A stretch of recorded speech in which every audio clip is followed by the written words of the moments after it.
Hospital Regional de Betim e o Hospital Socor. Nós contamos aqui com a presença de alguns acadêmicos das faculdades de Barbacena, Faculdade de Ciências Médicas, do UniBH, da Liga de Oncologia Acadêmica do UniBH.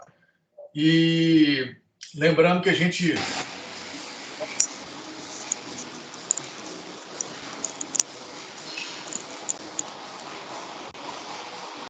Francisco, alguém está com o áudio ligado. Tá, obrigado.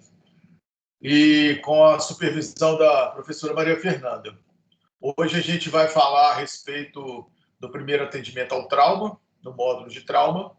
Lembrando que a nossa aula, ela sempre terá artigos relacionados a um tema específico e a colaboração de alguns outros artigos, onde a performance crítica e a apresentação, elas versam para que o residente possa ter um senso crítico e a oportunidade de discutir melhor, né, sobre um tema e a realidade não só do serviço, como do país que a gente vive. Lembrando, né, que essas aulas elas sempre acontecem sempre nas quartas-feiras. A gente procura seguir os inventários, né, de cirurgia geral, trauma, cuidados paliativos e de cancerologia cirúrgica. E agora teremos também alguns treinamentos de questões abertas para que eles possam se preparar para as provas e para os títulos de revalidação. Então, o tema da noite é um tema sobre o primeiro atendimento ao trauma, um tema bastante discutido pelos modelos que a gente tem de pré-hospitalar no mundo. O ATLS continua sendo, né, a forma mais instituída de um protocolo e atual. E, em cima disso, a gente vai ter, né, outros artigos e a oportunidade depois dos colegas cirurgiões mais experientes que queiram se manifestar e que discutiram eventualmente os artigos, possam participar conosco. Primeiro, a apresentação da noite é do Davi Vilafanho, que é R2 do Hospital São Francisco, que ele vai falar sobre o capítulo 1 do ATLS, sobre o primeiro atendimento. Davi, você me escuta? Estou te escutando sim, doutor Igor. Você me escuta? Lá? Escuto, muito bem. Vamos lá. Está compartilhando minha tela agora? Sim. Beleza. Então, boa noite. Já o doutor Igor me apresentou. Fiquei responsável por apresentar o primeiro capítulo do ATLS. Como introdução, acho muito importante mencionar que, segundo com a OMS e o Centro de Controle de Doenças, mais de 9 pessoas estão morrendo por trauma cada minuto a nível mundial e perto de 6 milhões de mortes por trauma anualmente. O trauma corresponde ao 18% das doenças no mundo, sendo a primeira causa de mortalidade dentro do trauma os acidentes de trânsito, seguido destas outras aqui que podemos observar nesta gráfica. O ATLS considerou que um treinamento adequado pode reduzir significativamente a mortalidade. Sempre um atendimento entre mais rápido e mais sistemático seja o atendimento, tanto na fase pré-hospitalar, como no traslado, como no hospital, tanto no primeiro e segundo contato com o paciente, entre mais rápido e sistemático seja, a mortalidade do paciente vai ser muito menor. Quando eu falo sobre um atendimento sistemático, estou falando sobre o seguinte: aqui temos vários passos que foram estabelecidos pelo ATLS e foram estabelecidos porque, seguindo este sistema, vamos garantir um atendimento adequado e vamos reduzir a mortalidade desses pacientes. O primeiro deles é a preparação para o atendimento. O que a gente precisa para brindar uma boa atenção ao nosso paciente? Todos os materiais, a área segura, os elementos de biossegurança, um time treinado para fazer este atendimento. O segundo que a gente vai fazer quando estamos no contato com o paciente, fazer uma triagem ou uma classificação do tipo do trauma e da severidade do trauma que está se apresentando.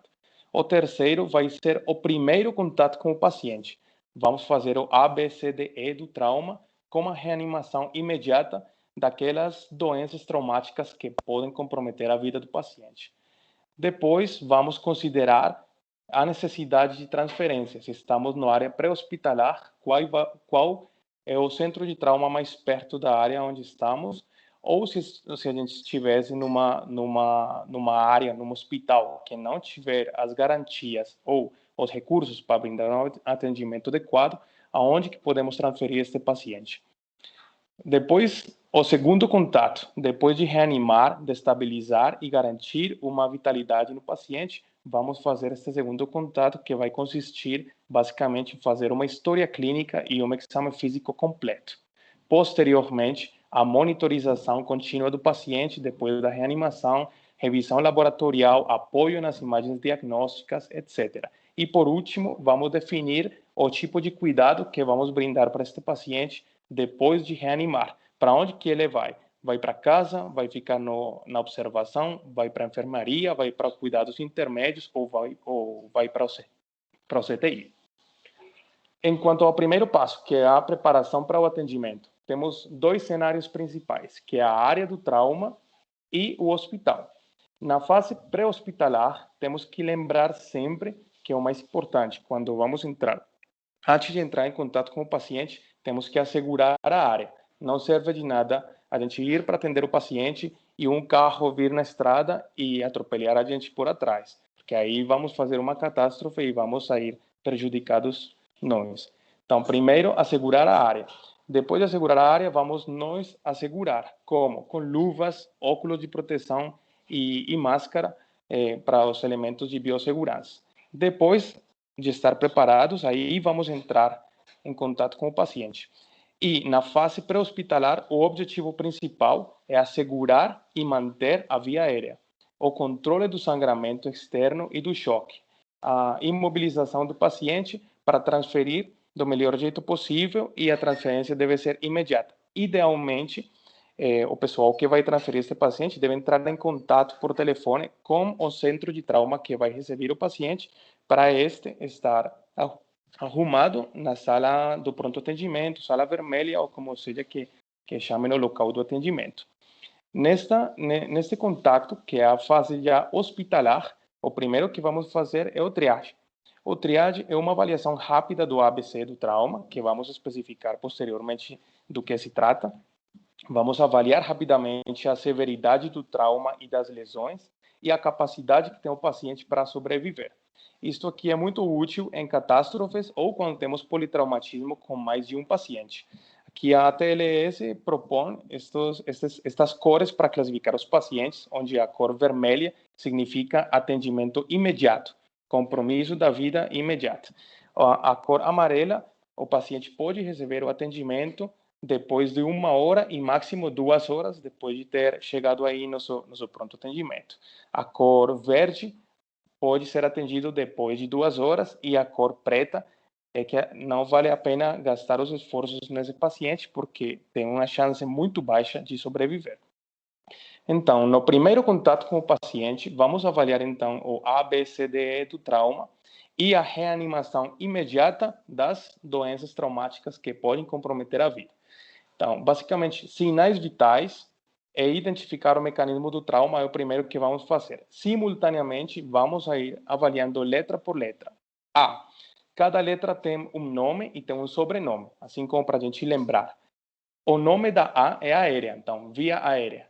E o sobrenome é o controle da coluna cervical. O nome da B é a ventilação. Sobrenome, as 6 doenças traumáticas que podem comprometer a vida, que são o pneumotórax aberto, pneumotórax fechado, hemotórax massivo, taponamento cardíaco, tórax instável, traumatismo ou lesão importante da via aérea. Na C, o nome é circulação e o sobrenome é controle das hemorragias e do choque. Aí, nesta parte, vamos controlar hemorragias externas e internas. Por isso é importante avaliar as cavidades que podem apresentar sangramento interno, como são as cavidades torácica, abdominal, pélvica e áreas dos ossos longos ou maiores. A D, que seria o déficit ou deterioro neurológico, mais avaliação do estado da consciência mediante a escala do Glasgow, que vai avaliar a resposta ocular, verbal e motora do paciente. E, por último, a E, que é exposição completa e controle ambiental. O ATLS postula este jeito de avaliar estes 5 parâmetros rapidamente, em 10 segundos, perguntando para o paciente qual é o nome e o que foi que aconteceu. Se o paciente conseguir responder adequadamente estas duas perguntas, indica que não tem um compromisso severo e que a gente pode avaliar detalhadamente cada uma das letras do primeiro contato. Vamos avaliar uma por uma, então. O tratamento da via aérea. A gente tem que permeabilizar ela. Então, vamos avaliar se tem uma obstrução, se tem uma fratura nos ossos faciais que possam estar obstruindo ou alterando a via aérea, se tem alguma queimadura, se a via aérea tem muitas secreções, muito sangramento, podemos aspirar, limpar, podemos procurar o jeito de desobstruir na hora. Administrar o oxigênio quando precisar, lembrar que um Glasgow igual ou menor a 8, independentemente do compromisso da via aérea, é indicação absoluta para assegurar a via aérea definitivamente, com uma intubação orotraqueal.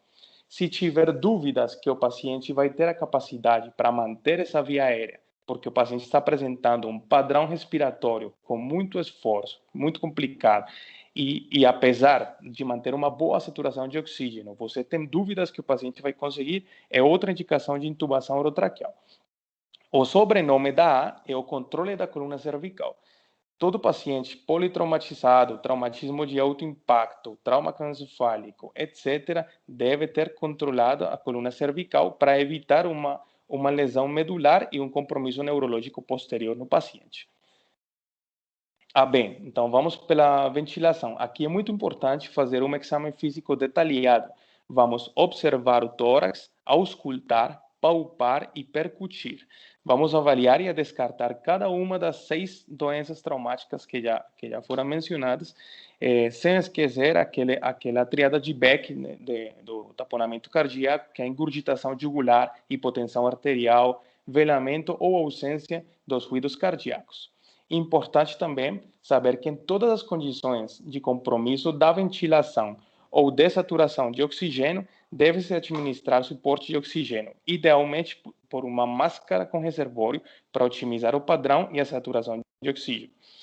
Temos que ter muito cuidado naqueles pacientes que estão recebendo uma ventilação mecânica por intubação orotraqueal e que, além disto, tem um pneumotórax pequeno, porque essa ventilação mecânica pode produzir, por pressão positiva, um aumento progressivo deste pneumotórax leve e virar um pneumotórax massivo, um pneumotórax à tensão e repercutir numa instabilidade hemodinâmica do paciente.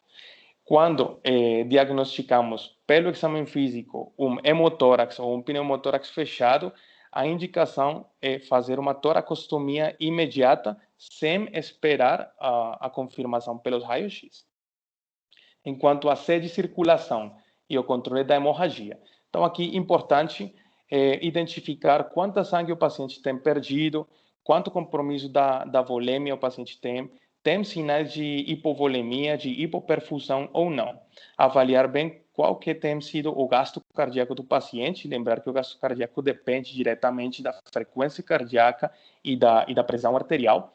Entre maior seja o compromisso, entre maior seja a perda sanguínea, menor o fluxo sanguíneo cerebral e maior a alteração do estado de consciência. Este aqui é um parâmetro de hipoperfusão maior.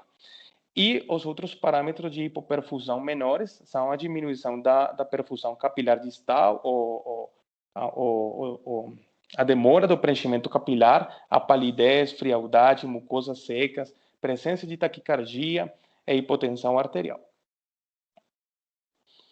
O controle definitivo do sangramento é tão importante como a reposição do volume que o paciente tem perdido. Então, essa reposição tem que ser feita idealmente por 2 acessos venosos periféricos calibrosos. Se não tiver acesso periférico, então vai ser acesso central ou intraósseo. Porém, a gente tem que procurar um jeito para repor essas perdas rapidamente. Idealmente com cristaloides, e o ATLS postula que nos pacientes adultos podemos administrar 1,5 litro de cristaloides endovenosos em bolos e esperar a resposta. Se este paciente não tem uma resposta adequada em sua parte hemodinâmica, tem indicação para fazer hemotransfusão. Tem vários estudos em América do Norte que falam que aquele paciente que está precisando de mais de 1,5 litro de cristalóides na reanimação inicial tem maior risco de mortalidade.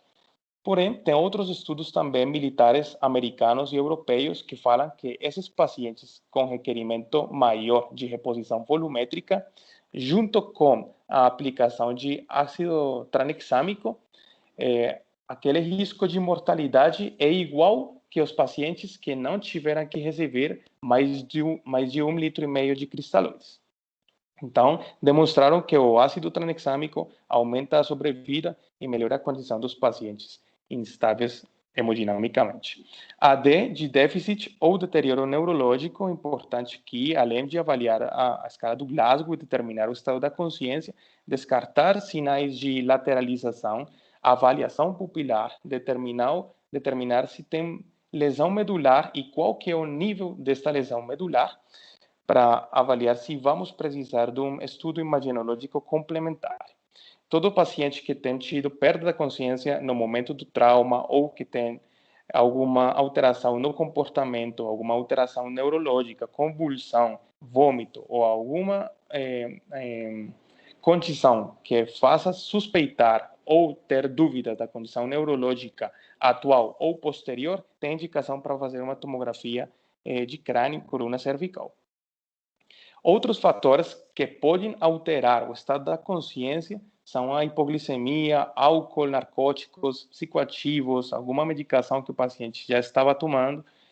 Porém, até descartar estes outros fatores que possam estar influenciando, devemos assumir que o rebaixamento da consciência é consequência do trauma. Assim, quando confirmar uma lesão cerebral, quando identificar ela, vamos solicitar um atendimento imediato por neurocirurgia. Nessa parte a gente não entra muito. Na E de exposição e controle ambiental, sempre é muito importante tirar as roupas completamente do paciente, fazer um exame físico completo, desde a cabeça até os pés, indo por cada um dos sistemas, incluindo a parte genital, incluindo o ânus, fazendo toque retal, avaliando cada uma das estruturas, não esquecer os pliegues axilas, detrás dos cotovelos, dos joelhos, etc. Após a exploração, usar cobertores para evitar hipotermia. Lembrar que hipotermia é uma das principais causas de mortalidade no paciente com politrauma. Esta imagem aqui é só como para descansar um pouco a mente e para acordar aqueles que estão ficando dormidos. No atendimento do politrauma não pode ficar dormido não, tá? Isso aqui é na Colômbia. Depois da reanimação do paciente, de estabilizar ele e garantir uma vitalidade, vamos continuar, então, com estes parâmetros. Monitorização contínua da saturação de oxigênio e do CO2 ou da capnografia, no caso de ter uma ventilação mecânica. Fazer eletrocardiograma, lembrar que alguns tipos de traumatismo podem estar associados a arritmias cardíacas, avaliar os parâmetros ventilatórios e parâmetros de perfusão sanguínea, posicionamento de sonda vesical, muito importante a sonda vesical, porque permite, além de descartar uma lesão no tracto urinário, podemos também monitorizar a reposição volêmica do paciente, avaliar qual que é o status de hidratação do paciente e avaliar qual que é a perfusão renal que está apresentando o paciente. Temos que ter muito presente que está contraindicada uma sondagem vesical naquele paciente que temos suspeita de lesão uretral, que é esse paciente que tem sangramento uretral espontâneo e que pode ter também uma equimose genital importante ou com um hematoma expansivo aí na área genital. Nesses pacientes está contraindicado passar a sonda vesical antes de fazer uma uretrografia com contraste. A sonda nasogástrica também é muito importante porque vai descomprimir, vai permitir avaliar se tem sangramento digestivo superior e também vai evitar o risco de broncoaspiração. Posteriormente, vamos nos apoiar nos estudos imaginológicos, né? Raio-x de tórax, pelve, extremidades, se precisar, e a TC de crânio, coluna cervical, tórax e abdômen e pelve em pacientes estáveis, sim, que tenham a oportunidade de ir até lá e fazer estes exames. ter também presente que temos alguma população especial, como as crianças, gestantes, idosos, obesos, atletas. Neste tipo de pacientes, a abordagem deve ser conservando o mesmo padrão. Porém, temos que considerar as mudanças na fisiologia, diferenças anatômicas, resposta ao volume, medicações e outros parâmetros ou situações que podem mudar dependendo do tipo do paciente. No caso particular aqui dos pacientes obesos, são um desafio porque além das múltiplas comorbidades que eles podem apresentar, tem dificuldade também na mobilização, na imobilização deles também, no traslado, na intubação, na pesquisa ou na procura dos acessos venosos periféricos, centrais, inclusive nos acessos ósseos. Isto pode retrasar o tempo do atendimento e aumenta o risco de mortalidade, quase igual que nos idosos. O segundo contato com o paciente deve se realizar depois do primeiro contato e depois da reanimação completa. Anteriormente, se falava que este segundo contato podia se realizar simultaneamente ao primeiro contato. Porém, tem se demonstrado que se realizasse simultaneamente pode desconcentrar a avaliação do colega, pode também confundir ao paciente, pode retrasar e alterar essa informação valiosa que pode aportar no benefício na saúde do paciente. E nesse segundo contato, a gente vai fazer uma história clínica completa, uma examinação completa, avaliar como que foi a cinemática do trauma. Isso também é importante porque aporta a probabilidade de lesões extensas. Assim como para falar geralidades dos tipos principais de mecanismos do trauma, temos o trauma contundente ou fechado e temos os traumas abertos, que são penetrantes ou cortantes. Os contundentes são aqueles que vão se apresentar em acidentes de trânsito, quedas de alturas, sim? Importante num acidente de trânsito, como é a principal causa de mortalidade no trauma, é importante saber que o paciente tinha cinta de segurança, se o paciente foi encontrado dentro do carro, se o paciente foi ejectado no momento do trauma, se o paciente se apresentou um volcamento do carro, o carro estava tranquilo, como que foi essa cinemática, tá? Nos pacientes com queda de motocicleta, se o paciente tinha uso de capacete ou não, isso também é muito importante. E nos traumas penetrantes ou cortantes, avaliar qual que é o tipo de arma, se é arma branca ou foi arma de fogo. Se fosse arma de fogo, qual que foi a trajetória do projetil, qual que é a distância e o calibre do projetil, e se fosse arma branca, qual que é a região anatômica e qual que é a profundidade da lesão. Outros tipos de lesões são as lesões térmicas por queimaduras, avaliar sempre o tipo de queimadura, se foi por fogo, vapor, líquido, química e elétrica, descartar queimadura da via aérea, avaliar a área corporal total queimada para avaliar depois a fórmula do Parkland e fazer a reposição volumétrica do paciente, o grau de queimadura e se tem algum outro trauma associado. Nos casos das explosões, por exemplo, aqui como vemos na imagem, se o paciente tem um trauma contundente associado àquela queimadura. E outro tipo de trauma, sim, também importante para ter presente, são aqueles que se apresentam em ambientes perigosos, como exposição a substâncias químicas, tóxicas ou radiação. Lembrar que essas substâncias tóxicas podem produzir alterações cardiorrespiratórias e ou difusão multiorgânica importante. Importante monitorizar essas partes do paciente.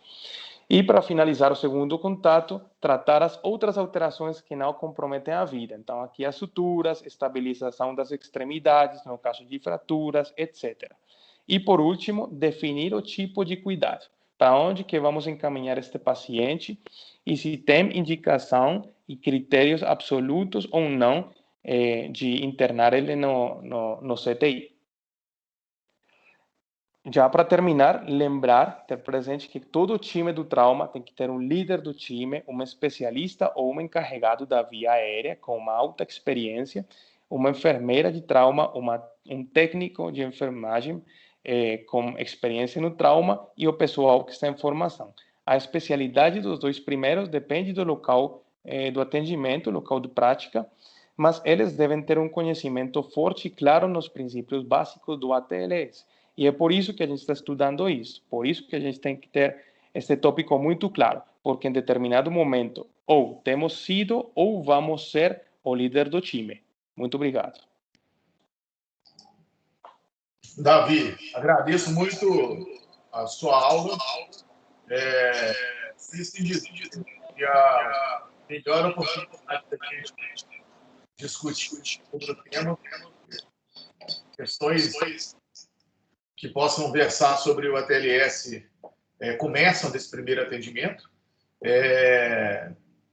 A forma com que a gente consegue, né, o contato e a ligação entre o pré-hospitalar, né, e a tomada de decisão passa por esse primeiro atendimento, a condição de estabilidade do paciente passa por esse primeiro atendimento, a equipe de resposta rápida passa por esse primeiro atendimento, as circunstâncias em que a equipe possa se manifestar e, eventualmente, assim, tomar decisões críticas ao que ser feito também passa por tudo isso. Então, se eu puder eleger, né, a forma mais importante de vocês estarem treinados, né, e de vocês insistentemente a todo momento fazer com que o primeiro atendimento, né, possa repercutir na ação subsequente de vocês, é que cada uma das dificuldades que possam se apresentar nessas tópicas todas, né, a ABCDE, história ampla, quando indicar propedêutica,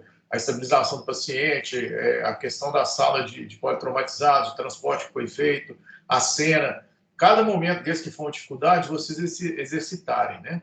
Os residentes que aqui estão, os acadêmicos eventuais que vivem isso no Hospital Regional de Betim, né, ou que possam estar até lá em Sete Lagoas também, tem que viver isso diuturnamente, se quiserem dar um plantão no pronto-socorro.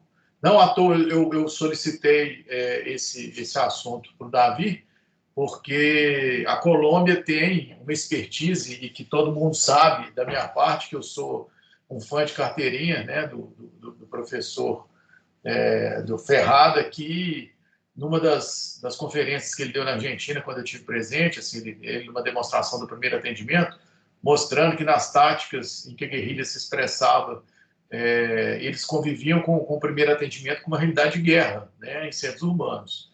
E que, não diferente disso, né, essa semana, por exemplo, o Pedro Osório mandou para a gente presente aquele livro sobre o primeiro atendimento em catástrofe de guerra. A gente não passa muito longe disso na realidade que a gente tem dentro do ambiente, né, do Brasil e das margens sociais de conflito. Davi, você quer fazer alguma crítica, algum comentário ainda em cima do ATLS, assim, da realidade que você vive ou viveu lá na Colômbia e que você vê aqui no Brasil? Não, doutor, só comentar que, infelizmente, lá na Colômbia, a gente está acostumada a este tipo de violência, né? E a fazer este atendimento no paciente politraumatizado. Tanto assim que nossa formação, durante nossa formação, em qualquer hospital que a gente estiver, sempre vamos receber, todo dia vamos receber paciente politraumatizado por violência, por arma branca, arma de fogo, e a gente vira já, tipo, automático com isso, né? Mas eu queria ressaltar que este sistema que está implementado pelo ATLS é um sistema que às vezes pode se alterar no momento do estresse do trauma e do atendimento do paciente. E por isso que eles também estabeleceram as letras do abecedário, né? A, B, C, D, E. Então é muito importante a gente sempre lembrar dessas letras e da ordem com que vamos atender ao paciente, porque isso realmente demonstra uma redução nas complicações e na mortalidade do paciente. Outra coisa importante que eu gostaria de mencionar e aproveitar esta oportunidade é fortalecer o primeiro contato com o paciente, antes do primeiro contato com o paciente, que é assegurar nossa área e nos assegurar nós mesmos. Então, muitas poucas vezes vi aqui se preocupar pela biossegurança, pela nossa biossegurança. Então, isso aí é muito importante. Beleza, vamos atender o paciente, mas primeiro temos que estar seguros nós.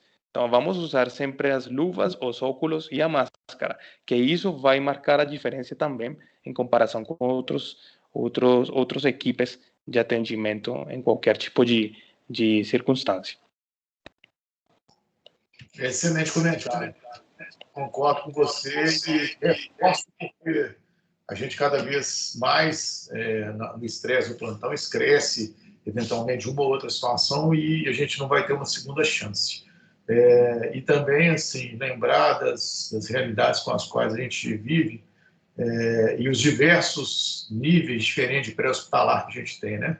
Pensar que no Brasil a gente tem um pré-hospitalar ligado a uma força-tarefa que não tem uma regulação e nem um profissional de saúde e é capaz de poder transportar paciente, né, para tudo quanto é lado, e ao mesmo tempo a gente tem unidade de ambulância de suporte avançado com médico, por exemplo, a gente tem que estar a par disso tudo. Então, quanto mais também a comunicação for efetiva, as condições sobre saber escutar quem está trazendo o paciente, saber perguntar o que deve ser feito, é muito importante para esse primeiro atendimento.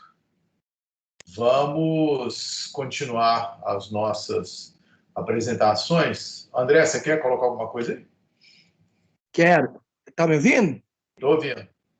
Então, boa noite a todos. Eu sou o André. Não só achei interessante a aula do Davi e queria só comentar umas coisas que eu estou lendo ultimamente a respeito de que alguns serviços antigamente encharcavam, né, o paciente hipotenso. E hoje em dia a gente tem que lembrar da hipotensão permissiva, que está se mostrando benéfica, e também o protocolo de transfusão maciça mais precocemente. Então, isso é interessante a gente lembrar também no atendimento do politrauma.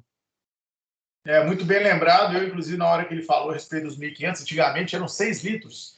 E hoje a gente sabe que 250 ml, assim, mais ou menos calculado pelas pessoas, o protocolo para os acessos rápidos aos centros de trauma com a possibilidade de hipotensão permissiva tem um resultado muito grande. E, de fato, a questão que envolve a transfusão maciça, que eu já até disse aqui, né, o melhor estudo e o maior estudo feito para poder comprovar que a hemotransfusão passa a ser a melhor proposta, ainda que tenha outros fluidos, foi feito por um brasileiro, Raul Coimbra.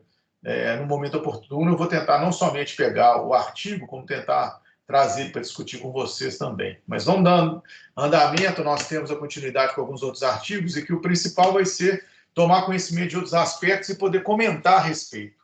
A gente tem agora a aula da Bárbara Price, que é R1 do Serviço de Residência e Cirurgia do Hospital Regional de Betim. Bárbara, você me escuta? Escuto. Peraí. Vamos lá? Escuto, depois vocês estão me escutando? Estou escutando.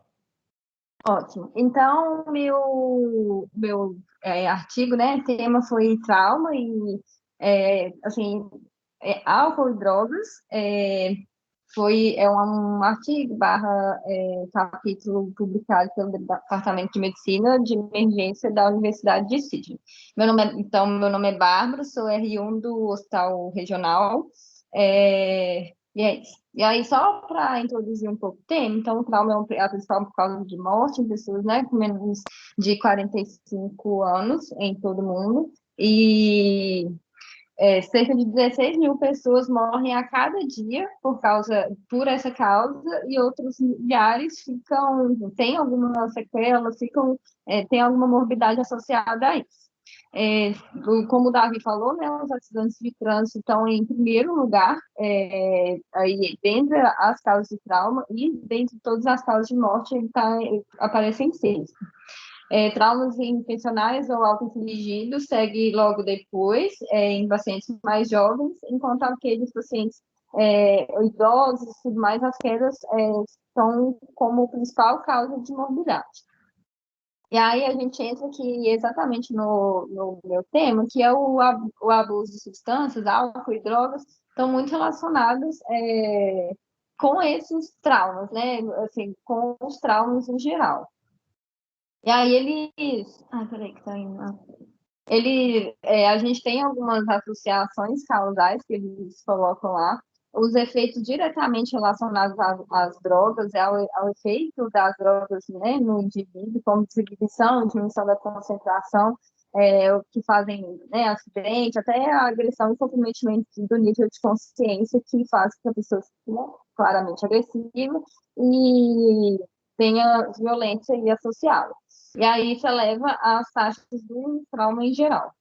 Os fatores sociais que estão relacionados à venda, à distribuição de drogas, principalmente ilícitas, que vão aumentar aí a exposição a crimes violentos, e o abuso de substância, muitas vezes eles estão muito relacionados com transtornos psiquiátricos, e o próprio trauma pode levar a uma condição de estresse pós-traumático que leva a um abuso de drogas e fica nesse ciclo vicioso que aumenta ainda mais os nossos índices aí, de trauma, por fim.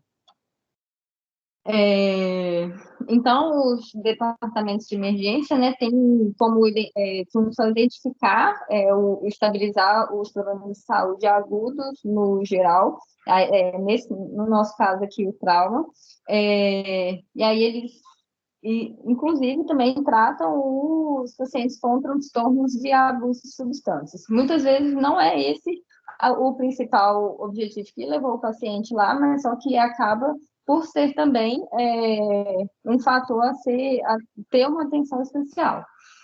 Então, esses pacientes vão procurar o departamento de emergência por diversas causas. Então, por intoxicação, por drogas ou overdose, às vezes por síndrome de abstinência, que pode mimetizar aí alguns quadros neurológicos. Procura por ajuda ou aconselhamento sobre o abuso mesmo da substância, traumas no geral, condições clínicas em gerais exacerbadas ou não pelo abuso de drogas e álcool, e perturbação do comportamental e do estado mental causado pelo álcool. Peraí. Tá. E aí, então, claramente, né, isso é uma coisa muito, muito óbvia, assim, o artigo é isso mesmo, ele se repete várias vezes, e aí o efeito do álcool, das drogas, afeta a cognição e a condição física do paciente, leva a possibilidade de trauma pelos diversos motivos aí que eu já citei. Tem alguns estudos que mostram, principalmente esse da Louisiana e de Baltimore, que esse Baltimore é até um pouco mais, com N maior, de 1.000 pessoas, concluíram que de 64% a 70% dos pacientes vítimas de trauma tinham exames que comprovavam o uso de álcool ou de outras drogas. E aí, esses pacientes são, geralmente, né, a gente tem muito contato aqui no Regional de Betim com esses pacientes, acho que em todos os centros de trauma deve ter, são pacientes que demandam muito, e aí, por vezes, atendimentos muito simples se tornam muito, bem mais complexos, porque a gente tem que realmente entender o que é o álcool, a droga, e o que é realmente a kit. E aí, correlata a isso também, a gravidade do trauma nesse paciente tende a ser maior pelo paciente também ter um déficit cognitivo ali no momento e os traumas terem uma energia um pouco maior. Geralmente eles são, quando graves, são um pouco mais graves, tendem a ser mais graves. Então, a gente conclui, né, que tem uma ligação direta entre a intoxicação de álcool e de traumas um pouco mais graves. A gente tem a avaliação inicial... Peraí, desculpa.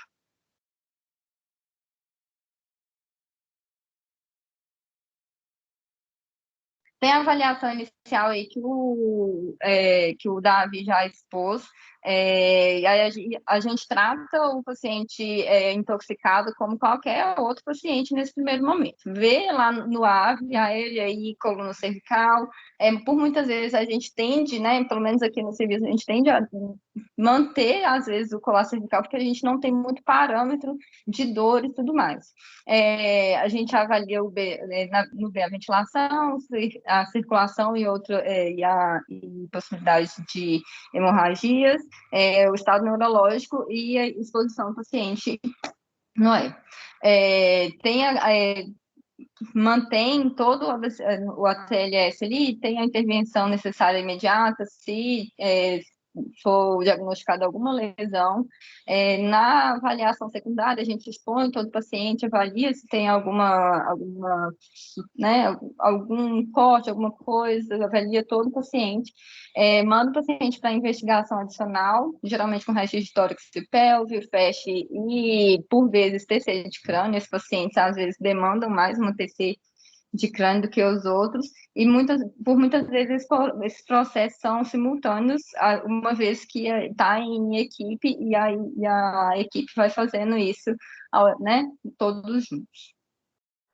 E aí, como eu já tinha me adiantado um pouco, o uso de álcool e drogas pode mimetizar sintomas graves, e aí ele coloca aqui principalmente do estado hemodinâmico e do neurológico. Tendo em vista aí o estado hemodinâmico, ele pode mimetizar, por exemplo, um choque hemorrágico, uma hemorragia. Muitas vezes pacientes às vezes chegam com taquicardia, potência, taquipneico, com vasoconstrição periférica, e a gente pensa mesmo, né? Se um paciente chega assim, normalmente a gente pensa em um choque hemorrágico e pensa lá na ressuscitação volêmica dele. Mas às vezes isso pode ser assim, apenas do efeito do entorpecente que ele está usando lá.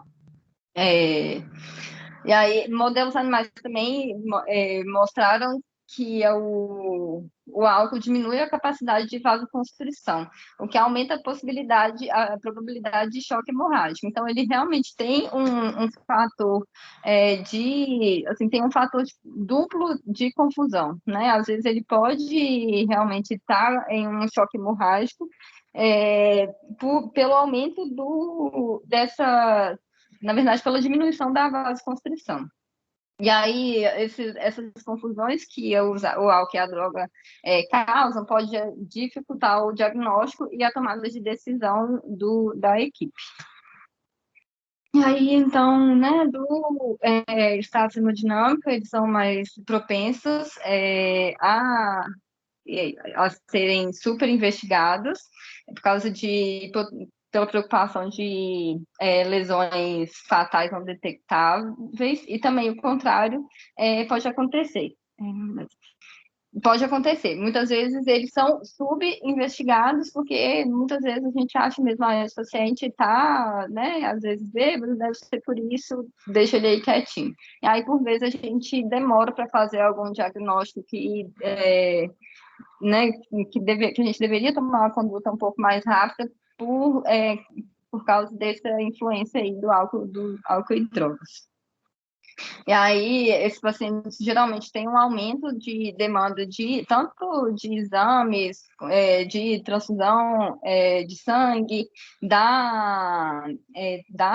as taxas de TC geralmente são mais altas. A gente, por vezes, faz TC de corpo inteiro mesmo nesse paciente, porque a gente não tem, por vezes, parâmetros de dor, e o tempo de internação também é um pouco mais elevado. Por vezes, esses pacientes ficam de observação, pelo menos até o efeito, né, do álcool, da droga passar, para a gente reavaliar. O álcool e droga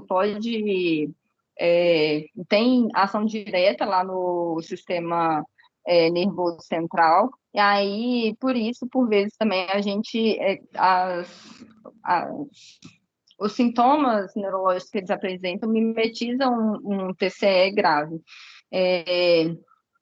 Então, o estudo fala, né, o artigo fala que muitas vezes eles têm maiores taxas de intubação orotraqueal, isso pode ser até 2 vezes, ter 2 vezes mais chance do que uma pessoa que não está sob efeito passar por uma intubação orotraqueal.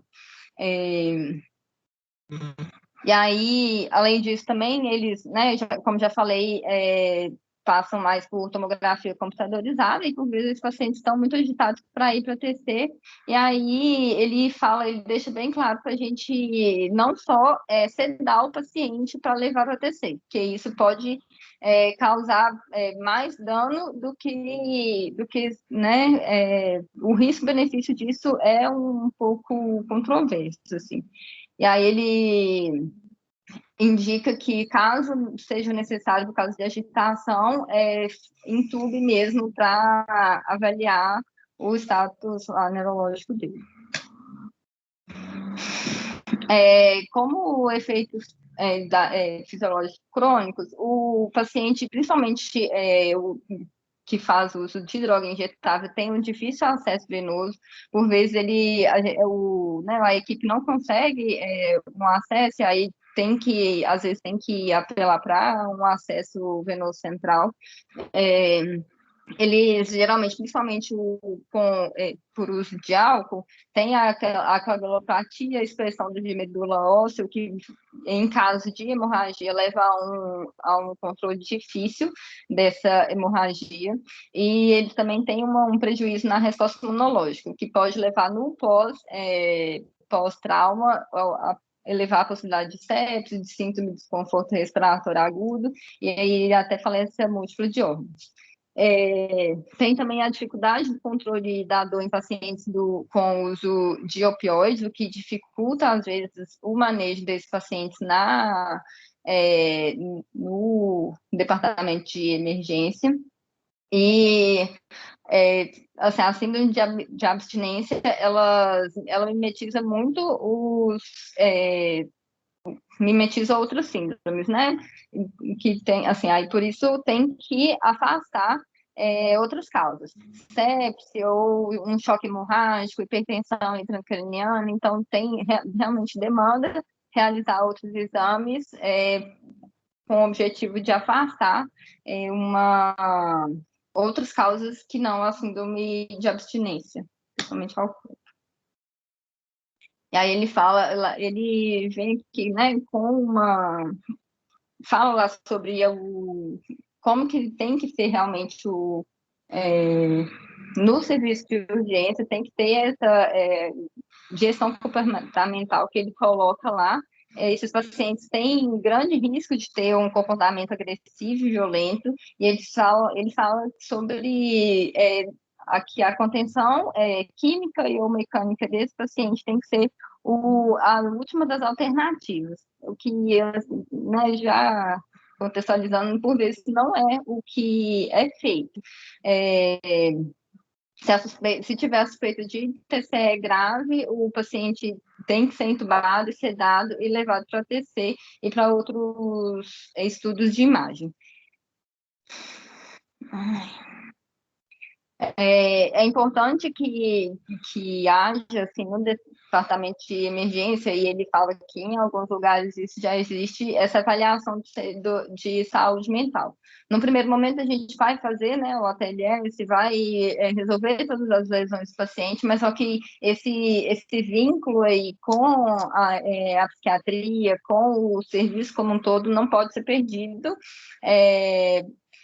porque esse paciente precisa de um tratamento linear, precisa de um encaminhamento para começar esse tratamento aí, por fora também. E aí esse paciente tem que ser constantemente reavaliado, e é importante lembrar que, caso esse paciente não tenha plenas condições, ele não pode ser liberado, ele não deve ser liberado, né? Ele deve permanecer na unidade até que ele consiga se manter em segurança e manter a segurança, né, das pessoas ao redor.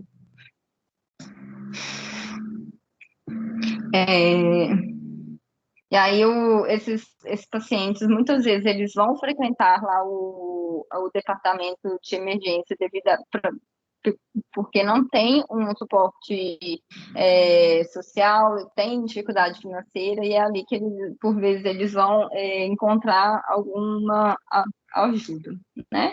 E aí, como eu falei, o departamento precisa ter uma triagem para essas condições e ter um fluxo, conseguir um fluxo para que esses pacientes aí não se percam logo depois dos primeiros atendimentos.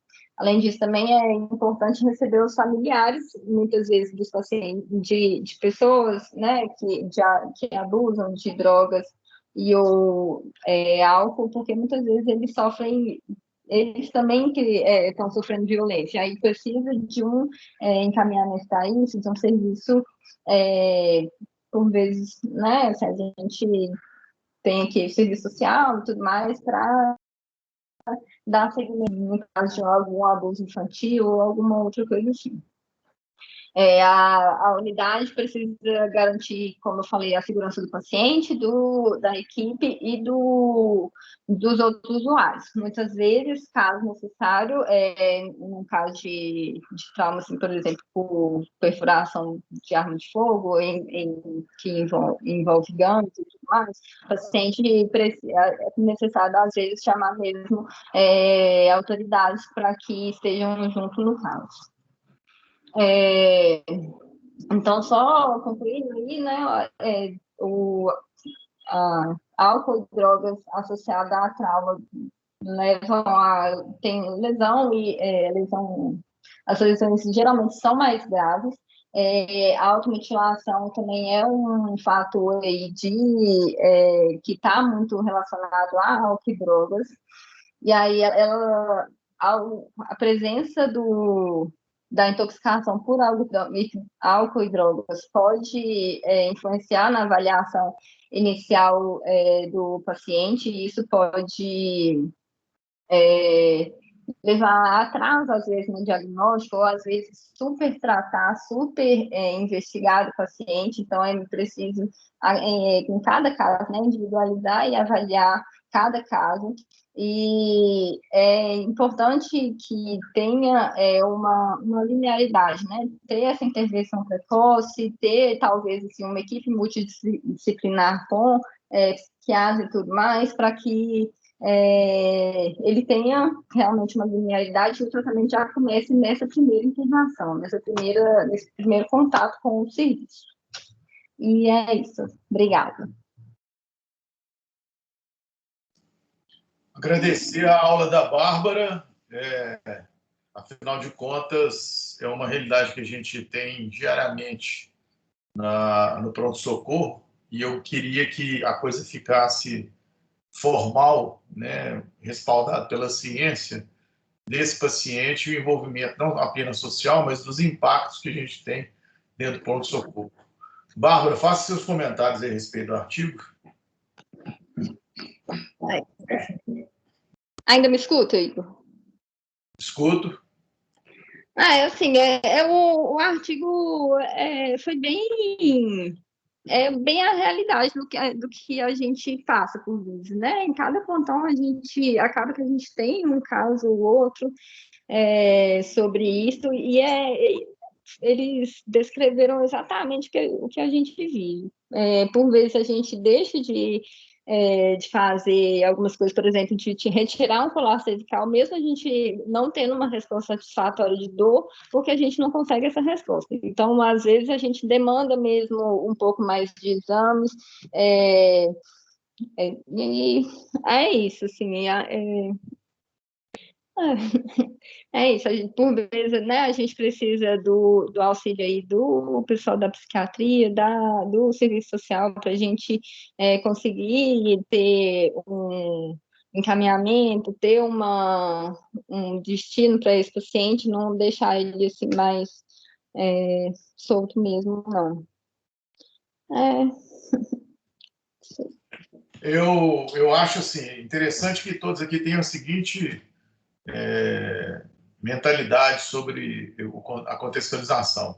Primeiro, tem uma banalização muito grande dentro do pronto-socorro e de todos os pronto-socorros que eu já passei a respeito do etilista e do drogadito, né, ou do usuário, como se é chamado, mas para a gente, assim, aquele que tem entorpecência por uso de substâncias, e que esse estigma, às vezes, faz com que nós tenhamos um comportamento que pode custar caro, né? Assim, nós não temos absolutamente nada a ver com a vida e os problemas que fazem com que um transtorno psiquiátrico ou situações quaisquer leve esse paciente a cometer a associação entre os mecanismos que geraram o trauma e o uso de drogas e de bebida.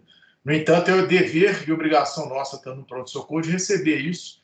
E o que está sendo dito no artigo é com mais preparo, com mais retaguarda do que os outros pacientes. Não que a gente vai eleger tudo isso, mas assim, acende a luz vermelha no momento em que o paciente já vem com informação ou que a gente possa definir a partir de espectros ou aspectos bem subliminares, assim, né? Acho que estava bêbado, encontrado no chão, mas parece que teve um hálito etílico na hora da intubação, enfim. O que a gente pensa ali, né, sobre os 3 pontos de vista que eu sempre falo. Primeiro, para o cirurgião, as complicações técnicas do paciente que vai te apresentar muito mais chance de te enganar com aquilo que você possa estar norteando o seu pensamento ou as dificuldades para o atendimento. Os pacientes costumam vir agitados, às vezes a gente fala, deixa na maca aí, deixa o colar cervical. E a gente não tem esse parâmetro, porque o sensório do paciente que faz parte do ABCDE, ele está comprometido e que, às vezes, a droga e o álcool estão mascarando ou estão potencializando uma situação que pode passar despercebida.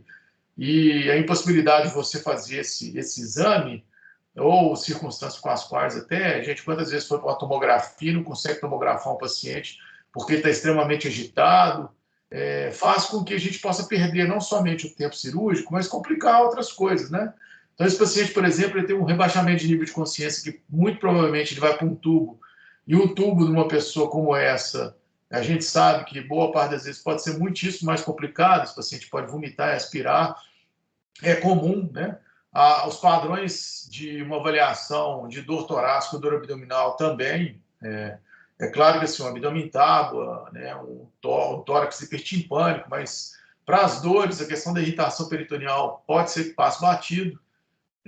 As questões com que você tem que dar a resposta rápida, né, assim, para avaliar uma hemotransfusão, o sangramento do paciente, ele tem um diferencial, assim, naquilo que a gente tem a continuidade do bloco cirúrgico, o efeito e o manejo anestésico também não é fácil, o desmame desse paciente para poder ventilar também não é fácil, a questão do uso de substância vasoativa e outras coisas mais.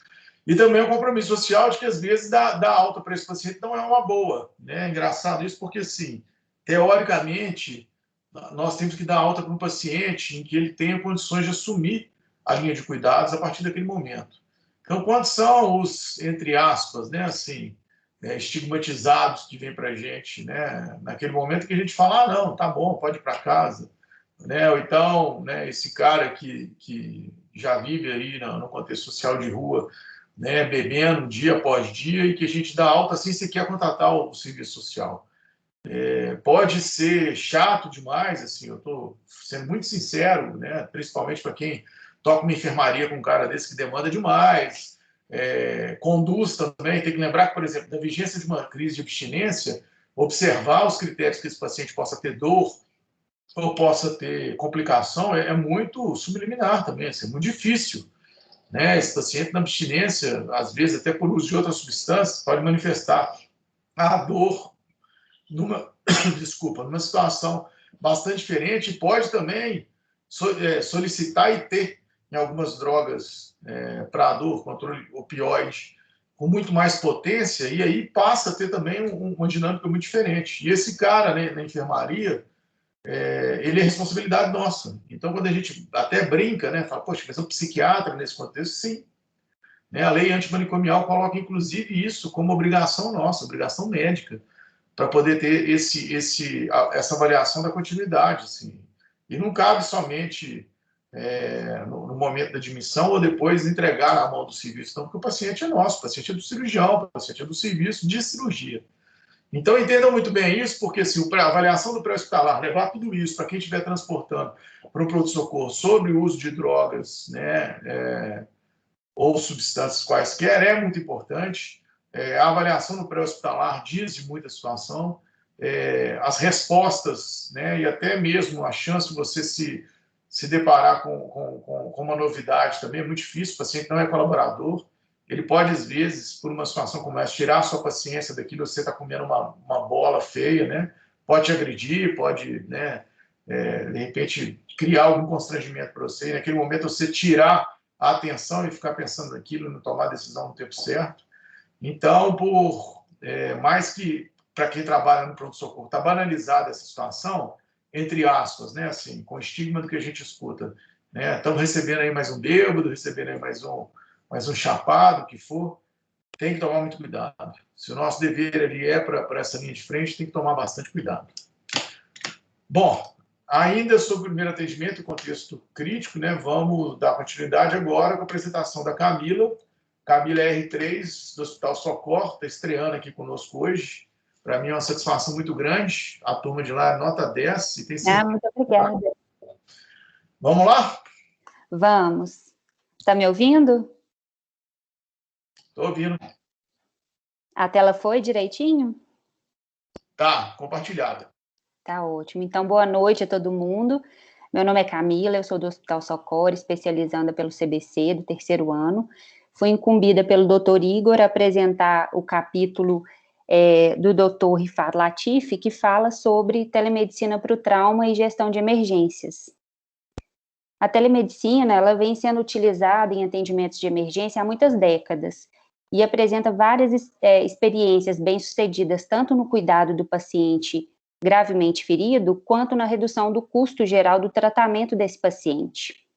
A presença de um cirurgião do trauma através da telemedicina, ela fornece o apoio que falta fora dos grandes centros, além da possibilidade de identificar lacunas de conhecimento nesses hospitais. A maioria dos hospitais no mundo todo, principalmente em zonas rurais, não são centros especializados de atendimento ao trauma, né? Isso significa que grande parte da população não recebe um atendimento imediato adequado quando vítima de algum trauma. O autor cita um estudo onde foi observado que nos Estados Unidos existem 2,4 centros de trauma nível 1, 2 e 3 por milhão de habitantes, ou seja, uma grande parte da população é coberta por esses centros de trauma. Mesmo assim, 46,7 milhões de norte-americanos ainda não possuem esse acesso. E esses pacientes descobertos, eles vivem principalmente em áreas rurais e apresentam maior mortalidade, maior morbidade quando traumatizados. Outra observação que ele faz é que, embora quase 25% da população dos Estados Unidos, uma pequena quantidade, vive em área rural hoje em dia. Mesmo assim, quase 60% das mortes do país causadas por acidentes com veículos motorizados ocorrem na população rural, ou seja, os pacientes rurais, eles apresentam maior mortalidade por acidentes traumáticos com o mesmo score de gravidade da lesão que os pacientes urbanos. Isso se deve, segundo o autor, a 2 motivos. O primeiro é que o pronto atendimento nesses lugares remotos, eles possuem um baixo volume de atendimento ao trauma e geralmente têm pouca experiência no assunto. Em segundo lugar, esses pacientes, eles não possuem um acesso imediato a cuidados de subespecialidade, como o próprio cirurgião do trauma, um vascular, um neurocirurgião. Atualmente, os cirurgiões do trauma e centros de atendimento ao trauma, eles fornecem consultas por telefone para centros não especializados. Mas esses atendimentos, eles possuem limitações muito importantes, já que essas orientações desse cirurgião consultor frequentemente são baseadas em informações muito limitadas, ou muitas vezes erradas, já que são emitidos por profissionais que não têm qualificação para o atendimento ao trauma. Como consequência disso, o consultor comumente pede só testes diagnósticos mínimos e já orienta a transferência desse paciente para um centro especializado. A expectativa quanto à telemedicina para o atendimento do trauma é que possa facilitar a ressuscitação básica, manutenção de via aérea, hemotransfusão, outros procedimentos que são essenciais para assegurar a vida do paciente e garantir transporte seguro, quando necessário. Embora esses procedimentos pareçam simples em hospitais especializados em grandes centros, Muitos hospitais rurais não possuem pessoal suficiente ou qualificado, né, para esse tipo de atendimento.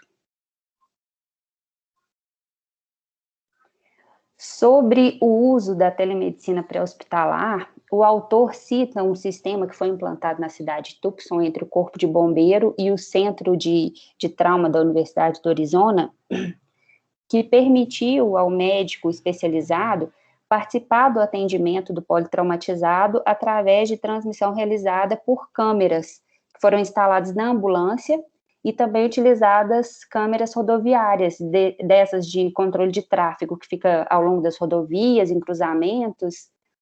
Esse sistema foi possível devido à qualidade da rede que a cidade possuía, né, não é tão comum, só que era muito complexo e exigia um suporte técnico constante, 24 horas. Foi utilizado durante um tempo, foi um aprendizado muito grande para eles, mas hoje em dia ele não está mais ativo.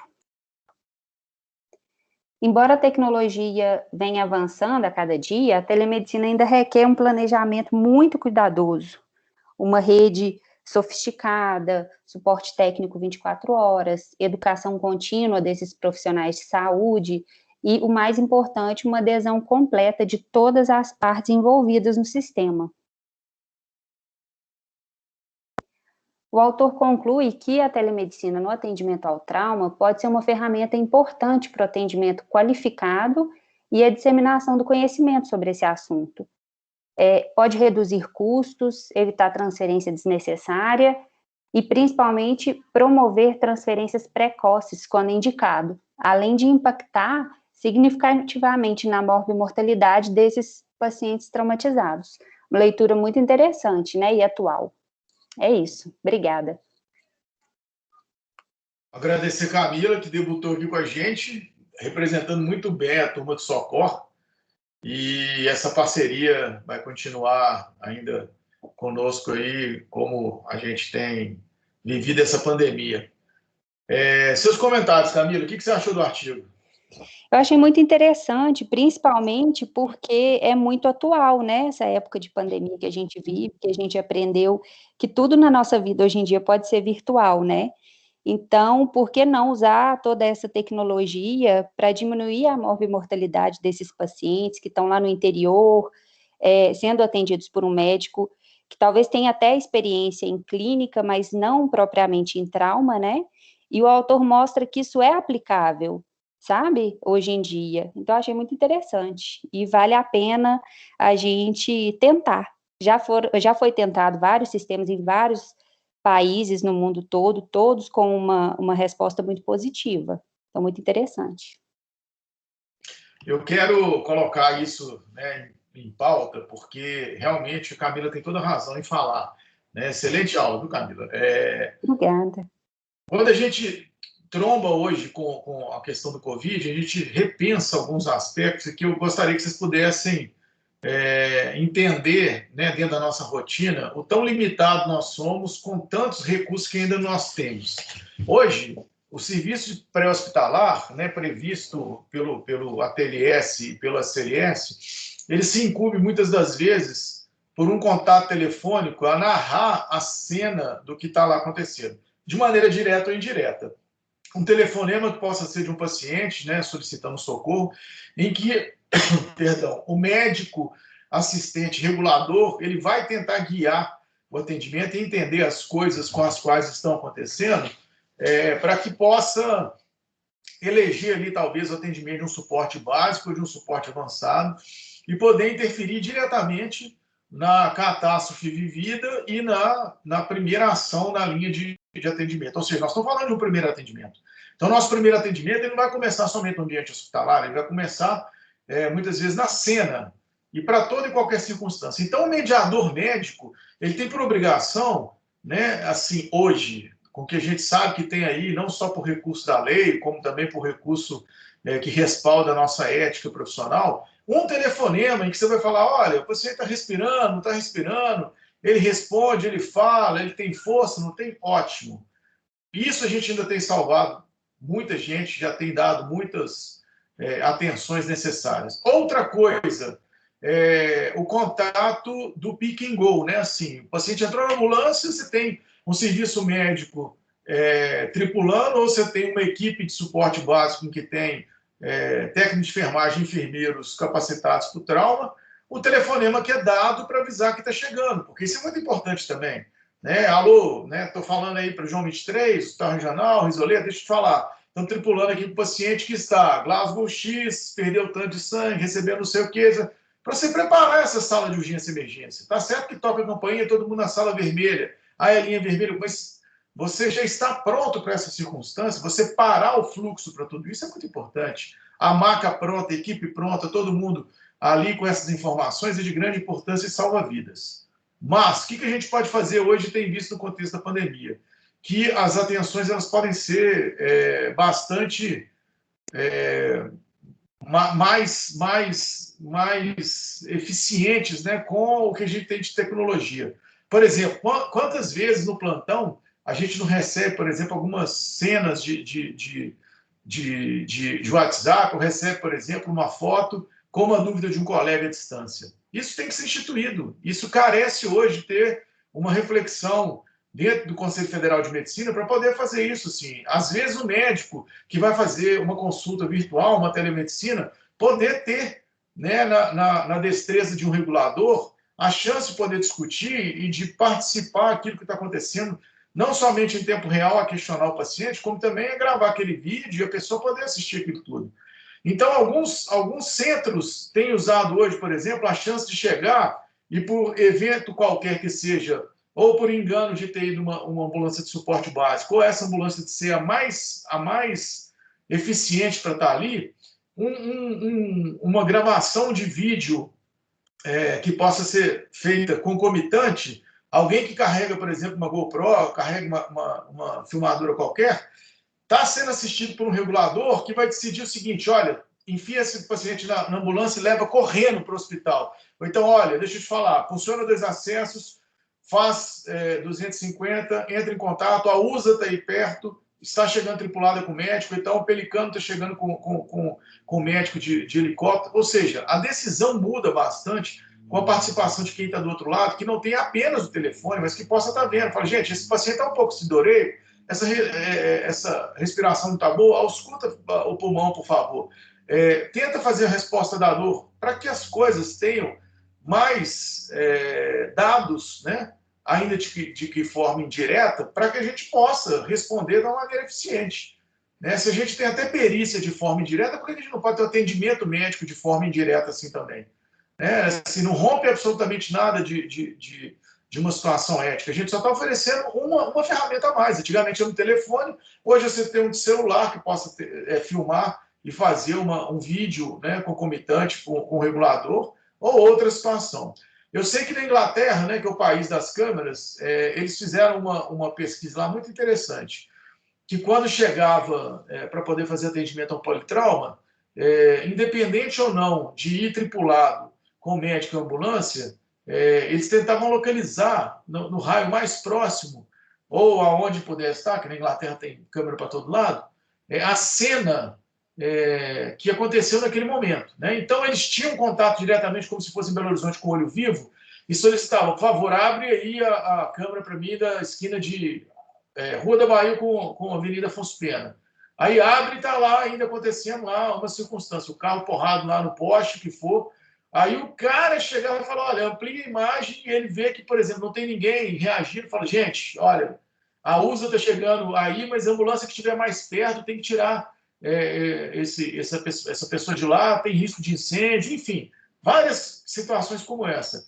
E até mesmo com o plantão que tem desse olho vivo, né, de falar assim, volta para mim a imagem aí, vê como é que foi o mecanismo do trauma, para que pudesse até pensar outras situações em que alimentaria não somente a condição da cena e do primeiro atendimento, como já prepararia para o hospital, onde o cara é capaz de pegar esse vídeo e mandar, por exemplo, no celular do regulador de plantão e assim por diante.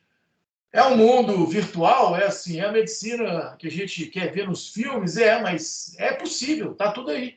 Essa discussão tem que ser bastante produtiva, porque quantos são aí os serviços de pré-hospitalar que estão em rodovias, quantos são os serviços à distância que tem uma circunstância ou outra, que alguém pode filmar, da mesma forma que faz um vídeo aí, que manda para todo mundo, não possa se estabelecer com a prerrogativa da ética essa situação entre os centros de comunicação da regulação. Passa a ter regulação um efeito médico muitíssimo maior, né? Passa esse cirurgião que está lá, que, como foi dito no artigo, o cirurgião do trauma, sendo regulador, ele é fator de prognóstico, ele ter mais elementos para que possa fazer com que esse primeiro atendimento virtual seja muito mais eficiente. É isso que eu quero que vocês pensem.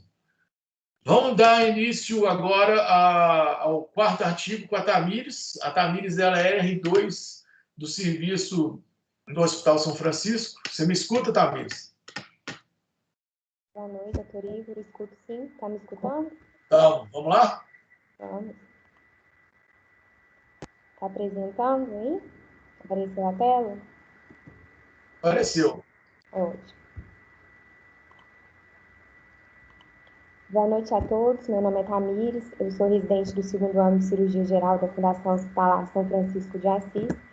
E hoje, dentro do módulo de avaliação e atendimento inicial ao trauma, eu fiquei responsável pela discussão do artigo científico Interpretação de tomografias computadorizadas de emergência em politrauma, cirurgião de trauma versus radiologista.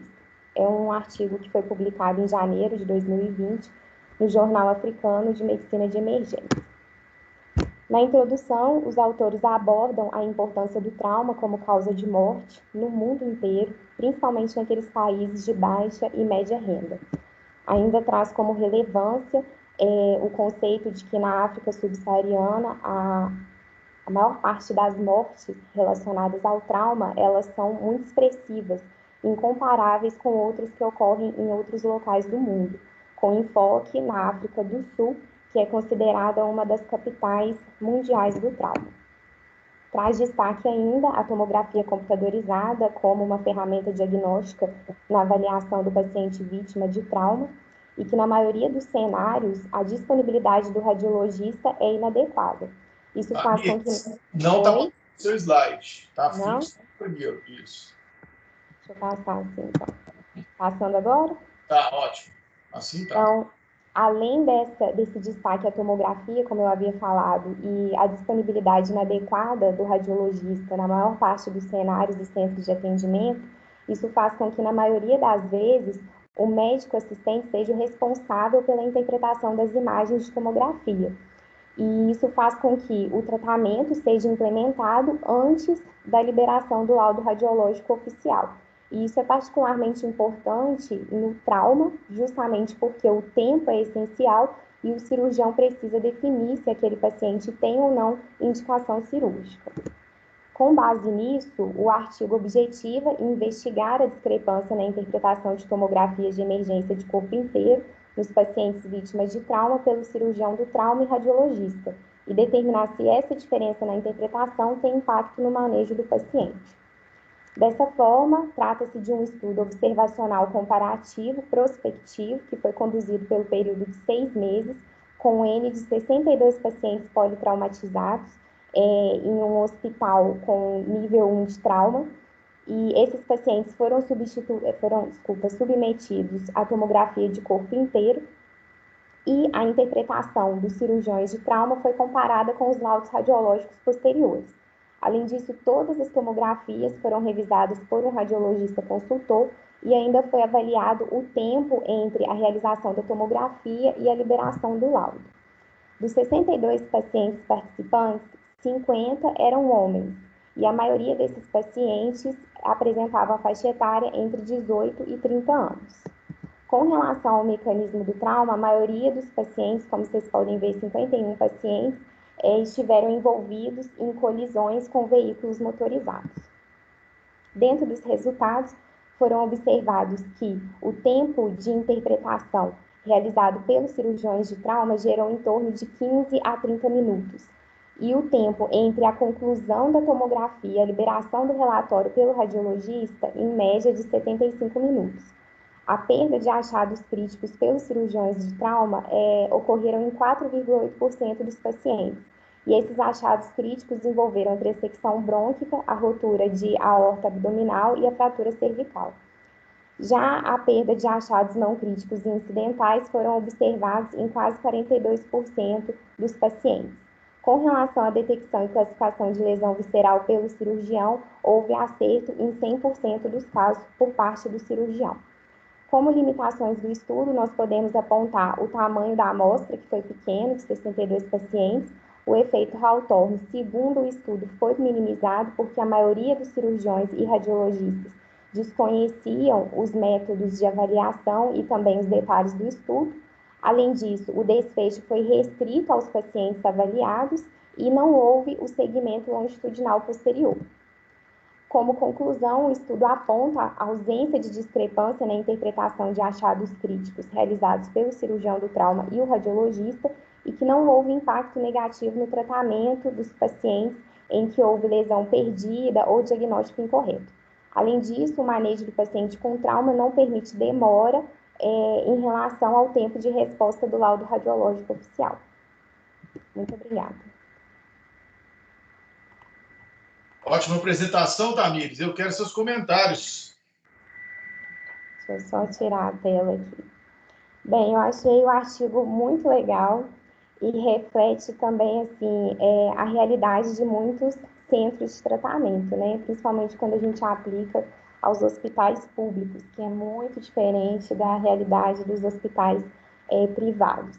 E nós que somos residentes de São Francisco, a gente tem a oportunidade de ver essa diferença gritante entre um tipo, né, de fornecimento público e o privado, não desmerecendo um ou outro, mas obviamente que os recursos eles são muito mais facilitados no hospital privado.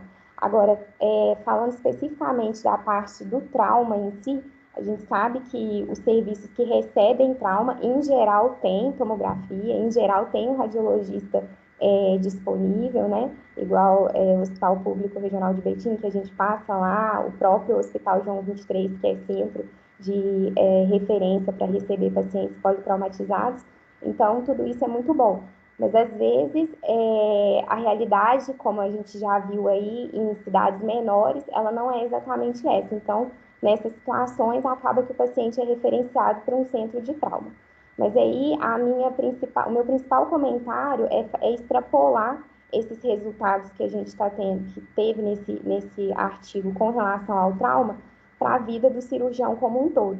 Eu considero que um cirurgião bom é um cirurgião que não sabe somente cirurgia, mas é aquele cara que sabe clínica e ele também sabe um pouco de radiologia. Porque nessas situações, a gente vê um exame de imagem e antecipar um tratamento ou antecipar uma determinada resposta que vai interferir no prognóstico daquele paciente é muito importante. Então, principalmente nos hospitais nos hospitais de porta fechada, onde a gente tem muita cirurgia eletiva, a gente também tem paciente que complica, né? Então, é importante o conhecimento por parte de nós, residentes, que temos informação, não desprezar essa parte da radiologia, achar que é o radiologista que vai ver, só ler o laudo. É importante a gente ter a curiosidade de ir lá discutir com ele, ver a imagem, tá no plantão, olha a imagem antes, tenta achar o que é que está de alterado, depois conversar com o radiologista para confirmar se você estava errado ou não e, claro, acrescentar conhecimento.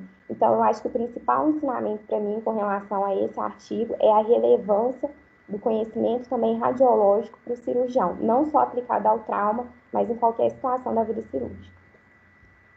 Você chegou a falar com o Pedro a respeito desse artigo? Cheguei, conversei com ele sim. Infelizmente ele não pôde estar presente porque ele está viajando, mas aí eu falei com ele que haverão outras oportunidades e ele vai estar com a gente aí, com certeza. Não, perfeito, porque o Pedro é uma pessoa que seria interessante a gente. Exato. Isso. Tamir, você faz ideia por que eu escolhi esse artigo sendo da África do Sul? Sendo da África do Sul? Não sei se just por isso que eu falei, né? Porque o próprio artigo fala sobre isso, da questão da disponibilidade do radiologista, quando disponível somente em horário comercial, ou se não, em horário comercial ele está muito sobrecarregado com outros afazeres. Então, eu acredito que seria isso, de questão de estímulo mesmo ao nosso aprendizado também em temas da parte radiológica. Você esperaria, por exemplo, que na África do Sul eles tivessem esses problemas? Esperaria. Uhum. A África do Sul, ela é hoje um celeiro de trauma e de violência urbana muitíssimo semelhante ao Brasil. Entendeu? a escolha foi porque a gente tem a imagem que a influência inglesa ou africana lá, e de fato eles têm ainda, né, muito isso, assim, os protocolos e as linhas de atuação seguem muito o modelo inglês, assim, eles têm muito de tudo isso, mas eles sofrem exatamente das mesmas estatísticas que nós aqui, né, tendo, por exemplo, Soweto como um dos bairros mais violentos, em que tem toque de recolher, uso de arma de alto calibre e assim por diante. Então, quando eu trago essa estatística para mostrar a todos vocês que a cirurgia do trauma no mundo, ela parte de circunstâncias em que os problemas objetivamente são os mesmos, o que vai mudar talvez é a forma de pensar e agir, ainda que você tenha mais recurso para tudo isso, né? Eu vim de uma formação no Hospital Regional de Betim, que a gente tinha radiologista durante 2 ou 3 dias só, para vocês terem ideia. Então, a gente tinha que, às vezes, levar o paciente para poder fazer, dentro do primeiro atendimento, né, essa propedêutica a tomar decisões, porque a gente não está lá mais para poder estadiar o paciente. A gente já está ali para tomar decisão, ainda que o tratamento seja estritamente conservador. Mas imaginem só, o que a gente tinha na cabeça era assistir as imagens todas, entender o mecanismo de trauma, né? Assim, se o cara tomou uma pancada por um trauma contuso nos arcos costais da direita, é claro que é lá que eu ia procurar alguma coisa, né, onde a cinemática do trauma pudesse me dizer. E também a chance de depois, mais tarde, conversar. Então, passava uma lesão despercebida, então, quando a gente levava esse paciente para fazer uma laparotomia, uma toracotomia, e um achado qualquer que tinha aqui, a gente não conseguia identificar pela imagem, a gente ia no outro dia lá e conversava com o radiologista. Tinha, na época, um radiologista muitíssimo bom, trabalhando no João também, que era o Raul. Quantas vezes o Raul fez uma sessão de discussão de tomografia, dizendo, olha, né, vocês acharam isso, isso, isso, a manifestação dentro do contexto radiológico apareceu assim, assim, assado, dessa forma. Então, eu encorajo a todos pensarem bastante em todas as circunstâncias. Eu tinha o meu chefe de residência, o Dr. Rachid, ele colocava para a gente a seguinte situação: abre aleatoriamente um prontuário qualquer que tenha uma tomografia. Hoje em dia a gente tem isso, inclusive, né, assim, prontuário eletrônico. Antigamente era de papel e a gente pegava as imagens ou ia até a TC nos arquivos que tinha. Aí falava assim, pega todo dia e assiste um filme de tomografia e depois lê o laudo e vê se você está certo.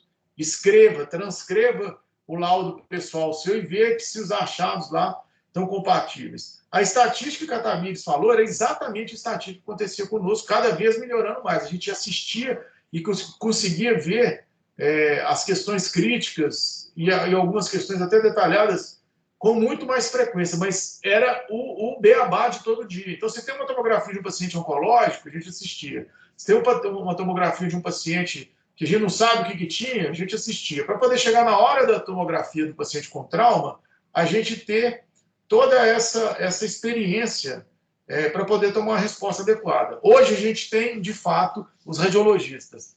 Mas, o que eu quero dizer para vocês? A obrigação nossa, como especialista, bem dito pela Tamires, é saber receber tudo isso, independente do laudo, e você conseguir achar outras coisas com as quais você pensa. Boa parte das vezes, quando você vai pedir um exame eletivo, que você tecla lá o que se trata, é importante você falar, paciente com perda ponderal, suspeita de neoplasia de estômago, interrogo a possibilidade de metástase à distância, parará. Então o cara vai ler aquele sumário sucinto.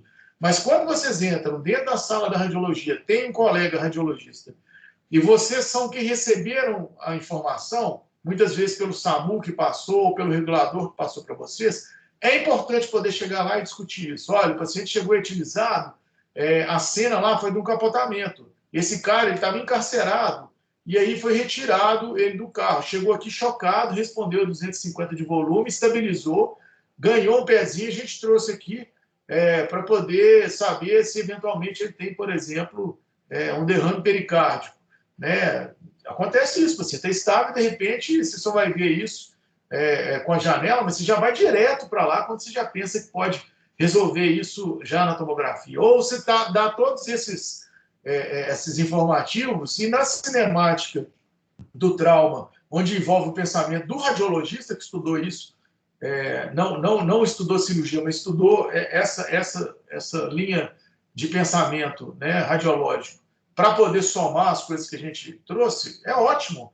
O cara vai chegar exatamente naqueles lugares ali que você passou as informações para ele, que todos os estigmas e signos esperados de trauma contuso, trauma perfurante, o que for, e vai trazer ainda outras informações, né? Quando, por exemplo, ele vai chegar e falar, esse paciente vale a pena injetar nele, porque a gente pode ver se essa lesão aqui dá para tratar conservador. Olha, eu acho que é bom fazer uma fase excretora. Ou então ele fala, está decidido, é cirúrgico de fato, vai para o bloco, mas depois eu mando dar uma informação para vocês. O Thales, por exemplo, lá de Betim, que é um cara que tem uma articulação muito legal com os residentes, quantas vezes ele já foi no bloco cirúrgico para falar, olha, passou despercebido, esse paciente tem um flap na horta lá, seria bom vocês dar uma olhada nisso aí, porque eu acho que esse cara está dissecando. Ele tem uma lesão despercebida, que foi uma fratura em tal osso, né, em tal processo vertebral do neuroeixo, e que seria interessante a neuro partir para cima aí e dar um suporte para vocês. Então, tudo isso, eu sei que assim, já é muita coisa na formação, mas a gente tem que saber o básico do que a gente está pedindo para poder discutir. E, ao mesmo tempo, nós sermos esse olhar lá para fora daquilo que chega no trauma, principalmente, e que, lembro, não deixa de ser primeiro atendimento, entendeu? Está na linha do primeiro atendimento ainda, para que você possa tomar a sua decisão. Alguns centros de referência de trauma têm a tomografia dentro da sala do pronto-socorro. Seria bom isso. Mas hoje, por exemplo, nós temos um ultrassom para poder fazer um FAST. E o FAST ele é produtivo e feito por cirurgiões por isso. E claro que o radiologista fazendo ultrassom abdominal vai ser muito melhor. Então, se você já chega com essa possibilidade de discutir essa circunstância, fala, olha, fulano, vamos ter uma queda de altura, mais de 3 metros, assim, muito provavelmente tem que descartar uma hérnia diafragmática, né, uma fratura complexa de 11ª vértebra, uma lesão pancreática. Essas coisas todas a gente tem que levar e fazer com que esse exame ele seja, por vezes, definidor do que já está definido e, por vezes, preciso para uma definição em conduta diferenciada. E, por fim, hoje a gente vai discutir um texto que eu falei ontem com a Sarinha a respeito dele, que eu acho que vai ser proposital para vocês pensarem um novo modelo do primeiro atendimento, principalmente. A Sara, ela é R2 do Hospital Regional de Betim. Você me escuta aí, Sara? Escuto. O senhor me escuta, doutor Igor? Escuto. Vamos lá? Vamos. Deixa eu só compartilhar a minha tela aqui.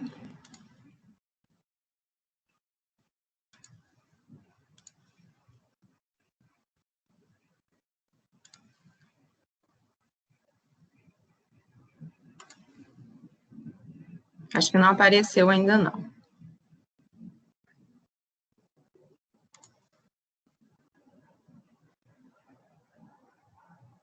Está aparecendo para vocês? Sim, está ótimo.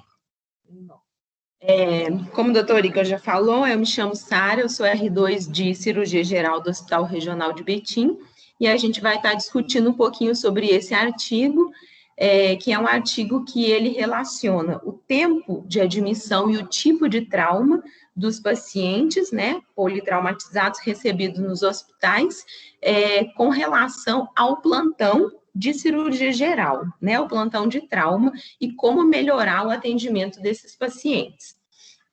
Então, esse artigo, ele foi realizado no Reino Unido, né, englobando Inglaterra, País de Gales e Irlanda, entre 1º de janeiro de 2014 e 31 de dezembro de 2016.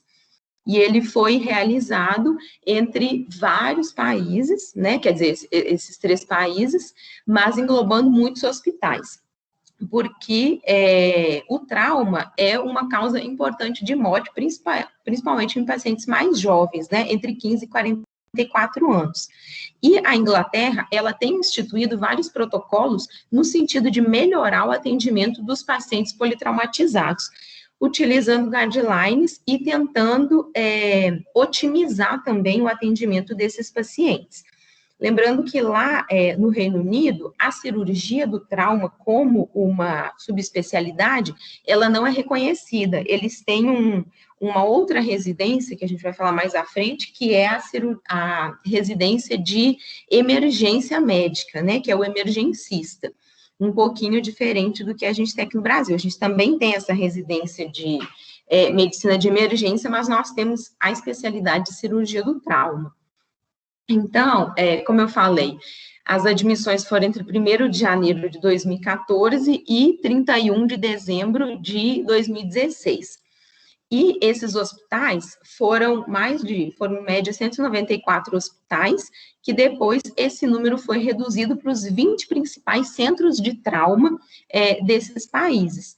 Por que esses centros de trauma? Porque eles tinham um grande volume de admissões de politraumas, mais de 2.000 admissões diárias durante pelo menos 3 anos.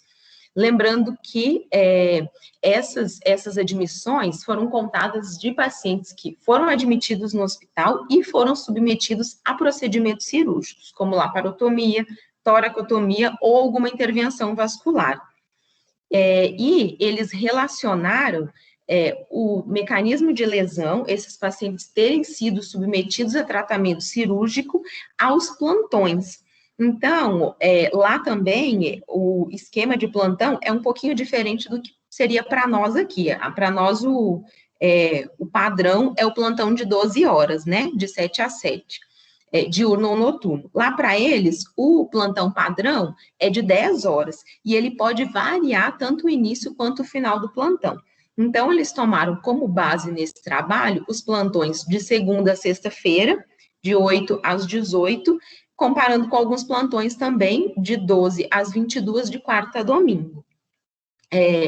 Então, como a gente pode ver, o global de pacientes foram quase 160 mil pacientes, desses 194 hospitais, e os traumas que chegaram, esses politraumas que chegaram, a maioria foram traumas penetrantes, né, 43%, e menos porcentagem de traumas contusos. Lembrando que tem um viés de que alguns hospitais já tinham uma demanda maior dos traumas penetrantes, né, então isso é um viés do estudo. Mas cerca de maioria dos pacientes que eram traumas penetrantes foram submetidos a tratamentos cirúrgicos e vice-versa. A maioria das cirurgias eram de traumas penetrantes das admissões. Também há uma clara relação, né, uma variação das admissões ao longo do plantão, mas uma relação em que há alguns picos de admissões durante o plantão, que foi visto que as lesões penetrantes eram mais comuns admitidas no período noturno e principalmente aos finais de semana. E aí o artigo discute que há também visto que durante o plantão diurno existe um certo pico de atendimento, que no caso do estudo era por volta de 11 horas. O estudo também mostrou que o plantão diurno, ele tinha uma certa agilidade, uma desenvoltura maior em questão de resolutividade dos pacientes com relação ao plantão noturno. E que os procedimentos cirúrgicos são, né, mais comuns nos traumas penetrantes, em média 22 vezes mais comuns do que nos traumas contusos, ou seja, entre a admissão de um trauma contuso e um penetrante, o penetrante tem uma possibilidade muito maior de ser cirúrgico, né? E também a importância do treinamento em laparotomias. E o estudo coloca uma curva de aprendizado de, em média, 20 laparotomias, e eles colocam isso ao longo de 1 ano. Ou seja, esse seria um número que eles colocaram, visualizado no estudo, que daria uma destreza e uma habilidade maior do cirurgião ser capaz de ter uma resolutividade maior, né, a partir de 20 laparotomias. E que esses centros que recebiam mais traumas, né, seria sugerido de que eles fossem centros de referência de trauma, e há necessidade de ter uma referência de trauma para esses pacientes poderem ser encaminhados para lá. Lembrando que o estudo também viu um aumento do número desses traumas em pacientes jovens, né, um aumento de traumas em jovens, um aumento das lesões mais severas, ou seja, estavam chegando lesões mais severas, e também um aumento na incidência de lesões penetrantes, sendo que isso varia muito com a demografia, mesmo lá do Reino Unido. Por exemplo, em Londres, né, que é uma cidade maior, tinha um número maiores de admissões de traumas. E, por exemplo, regiões de periferia também tem número de lesões maiores e também lesões mais penetrantes, né? E também ele fala que há alguns fatores que não puderam ser mencionados no estudo, porque são fatores subjetivos, como, por exemplo, ele coloca a agilidade do plantão, a qualidade do atendimento, e isso é prestado por profissionais, por pessoas. Então, às vezes, o profissional vem de outro plantão, várias noites seguidas, vários dias seguidos, né? Faz horários diferentes, e isso também interfere na qualidade e na desenvoltura do atendimento durante o plantão. Então, aqui tem alguns gráficos, né? Que é dos hospitais que foram selecionados para o estudo, do número dos hospitais e do número de atendimentos, e o estudo ele conclui que os centros que recebem um grande volume de trauma deveriam ser eleitos os centros de referência para esses pacientes, porque como eles têm um maior atendimento, eles vão saber atender melhor, eles têm mais facilidade de atender, e que isso melhora o atendimento do paciente traumatizado, e isso também facilita a otimização do tempo. E ele sugere, inclusive, que a desenvoltura do início do plantão ajuda muito, né? Aí ele sugere de colocar, por exemplo, mais plantonistas nos horários de pico, ou às vezes os profissionais iniciarem o plantão, porque lá eles têm um horário um pouco mais flexível, o horário de início de plantão entre 9, 10 ou 11 horas, colocar esses profissionais no início do plantão, porque o profissional vai estar mais descansado, mais disposto, vai conseguir agilizar mais, que o número de cirurgias, eles concluíram, está relacionada ao tipo de trauma. No caso, os traumas penetrantes têm um desfecho mais cirúrgico, e isso, claro, também varia dependendo do centro de trauma. Que os casos cirúrgicos, eles podem ser também otimizados com ajustes nos plantões, que é isso que eu comentei, né, esses ajustes dos plantonistas, dos horários, mas ele sugere uma adequação para a realidade de cada local, né, que cada local tem uma cultura, tem um contexto social, vai ter uma demanda diferente, receber um tipo de paciente diferente, e essas admissões vão variar muito. Basicamente é isso. Obrigada. Parabéns pela aula, Sarinha. Seus comentários. Bom, eu gostaria de, como o artigo mesmo sugere, de fazer essa adequação à nossa realidade. Realmente, assim, o Reino Unido tem uma diferença, tanto social, cultural, com o Brasil, né? E, assim, o que eu vejo, trazendo do artigo para a nossa realidade, com relação a, por exemplo, essa flexibilidade dos plantões. Eu falo assim, pelo regional, né, que é onde eu faço residência, que também é um hospital referência de trauma, essa realidade de adaptar os plantonistas aos plantões mais movimentados, aos horários mais movimentados. Por exemplo, final de semana a gente costuma receber mais traumas mais graves, né? Então, assim, às vezes adaptar os plantonistas para esses plantões, né? Outra coisa que o artigo fala, que ele fala da admissão no hospital. Há uma diferença entre o Reino Unido com o Brasil, que, por exemplo, lá no Reino Unido, o primeiro atendimento é feito pelos paramédicos, né? O que não é uma realidade para nós. Aqui, o primeiro atendimento, ele é feito, por exemplo, pelo SAMU, né? Que seria a mesma coisa que acontece na França, né? Mas, aqui no Brasil, o paciente, ele pode ser atendido tanto por unidade básica como por uma unidade avançada. Então, ele pode ser atendido por um médico e o médico já pode prestar um atendimento mais avançado antes desse paciente chegar no hospital, né? O que, às vezes, lá com o paramédico, ele não vai acontecer. Mas, ao mesmo tempo, a nossa realidade aqui, às vezes, o paciente também vai demorar a chegar mais no hospital, o que isso impacta no atendimento e também no prognóstico desse paciente. E trazendo isso para a questão da cirurgia, por exemplo, aqui no Brasil, o cirurgião ele faz um plantão de porta, né? Então, ao mesmo tempo que o cirurgião ele atende um PAB, um PAF, uma queda de escada, uma dor abdominal de 2 dias, lá no Reino Unido, como não tem essa especialidade de cirurgia do trauma, tem um emergencista. O emergencista ele vai triar, né, para as especialidades. Ele vai triar para ortopedia, vai triar para o cirurgião, vai triar para a clínica. Então, o que vai chegar para o cirurgião é um caso cirúrgico, né? Então, às vezes, lá o cirurgião vai estar totalmente disponível para entrar no bloco diretamente. Já aqui, eu falo assim, por exemplo, da nossa experiência lá no regional, a gente se desdobra entre atender o paciente que chegou de politrauma, atender o paciente que já vai para o bloco, atender a sutura. Então, eu acho que são realidades um pouco diferentes, mas tudo adaptável segundo a cada realidade, né? Então, eu acho que a gente pode e deve trabalhar com os recursos que a gente tem e tentar adaptar o que for comum para cada serviço, né? O tipo de trauma que cada serviço recebe, os horários de pico que cada serviço tem, e também a população que cada serviço atende.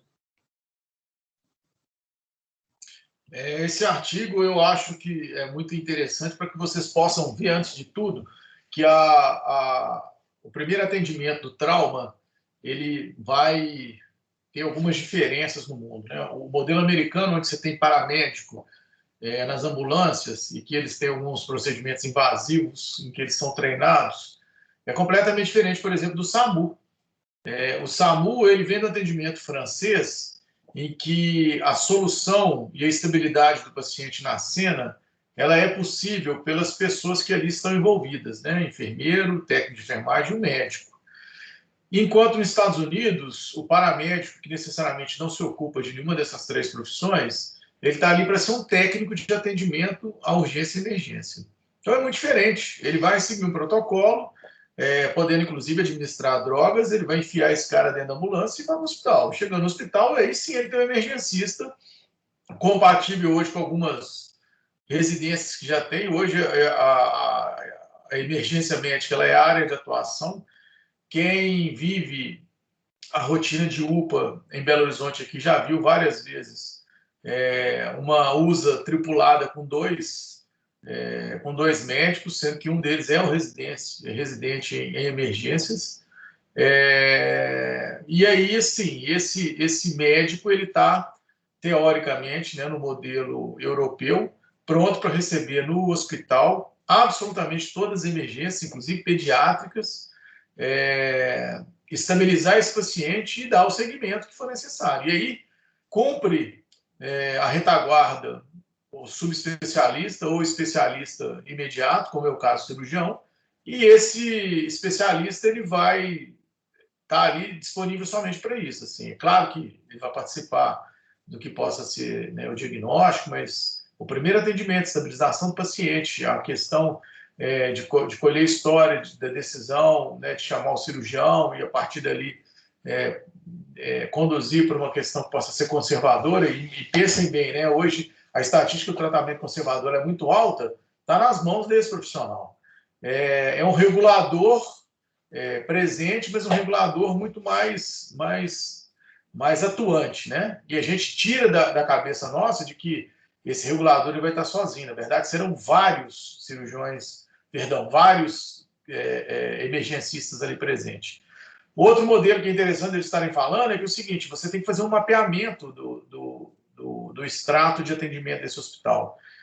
Como foi dito logo no início aí, quando a Camila e o próprio Davi falaram a respeito das estatísticas, você tem hoje, por exemplo, um centro de referência ao politrauma 3 ou 2 para cada 1 milhão de habitantes, seria maravilhoso, né? Então você pensa só, Belo Horizonte tem aí os 4 milhões de pessoas, 5 milhões, nós não temos 5 milhões de pessoas na capital assistidos por 5 hospitais com nível 5 de trauma. E junto com isso deveria ter uma rede hospitalar com o pré-hospitalar atendendo diretamente a cena e levando para aquela centralização. É como se você pensasse, por exemplo, hoje o João 23, ou Odilon, ou Risoleta, com uma rede de SAMU próprio para aquela área específica que já drenasse absolutamente tudo para lá.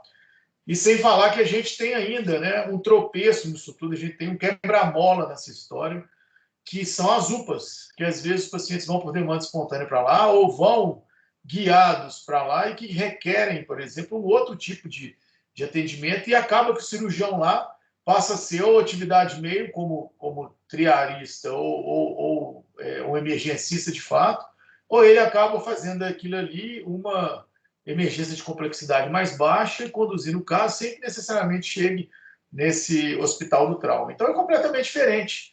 E aí, nesses outros lugares, eles podem pensar, por exemplo, em plantão de 8 horas, como acontece lá. Eles podem concentrar o maior número de cirurgiões em alguns momentos. Olha, sexta-noite e sábado à noite é o dia que o pessoal mais demanda para o hospital. Então, em vez de 3 plantonistas, nós vamos ter 5 plantonistas. A troca de plantão, então, ela vai ser feita no momento onde a gente tem maior número de incidência para que a gente possa trocar as pessoas que estão vindo de um plantão cansados e colocar as pessoas que estão vindo do plantão descansados. Porque é isso, você pega um plantão às 7 horas, vai fazer a corrida para ver os pacientes, o que foi, de repente a coisa começa a pegar a partir das 9, das 10. Então, tudo isso são estatísticas interessantes, os resultados são muito bons. É diferente do que a gente pensa aqui, mas é uma forma de atender diferenciado e que o primeiro atendimento passa por outras circunstâncias completamente diferentes, que não necessariamente o cirurgião do trauma. E é até engraçado, porque a Sara me perguntou isso, falou assim, poxa, mas são 20 laparotomias mesmo, assim, a curva de aprendizado? Sim, para eles sim, porque é uma coisa que é super direcionada. E o nível de atenção e a complexidade do trauma é completamente diferente. Então, para eles fazerem 20 laparotomias é uma raridade, enquanto para a gente, se perguntar qualquer um R1 aqui do Hospital Regional de Betim, né, quantas laparotomias fez no primeiro ano? Muito mais de 20. Né? Bom, turma, alguma dúvida? Alguém quer se expressar aí com algum comentário a respeito do primeiro atendimento do trauma?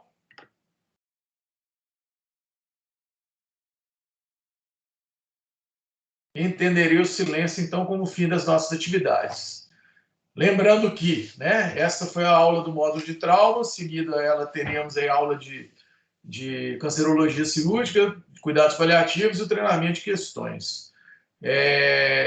Nós vamos seguir esse modelo, acho que tem ficado mais interessante. Mais para frente a gente vai começar a colocar mais de uma pessoa responsável por um artigo para ter a outra pessoa fazendo um contraponto, né, de artigos em que se questionam as estatísticas, porque a desenvoltura de vocês em cima dessas possibilidades eu acho que vai trazer lá no futuro, quando vocês tiverem a chance de apresentar trabalhos em congressos, escreverem sobre estatística, criticar uma situação qualquer, vocês vão ter muito mais propriedade que quaisquer outras pessoas que não têm esse tipo de experiência.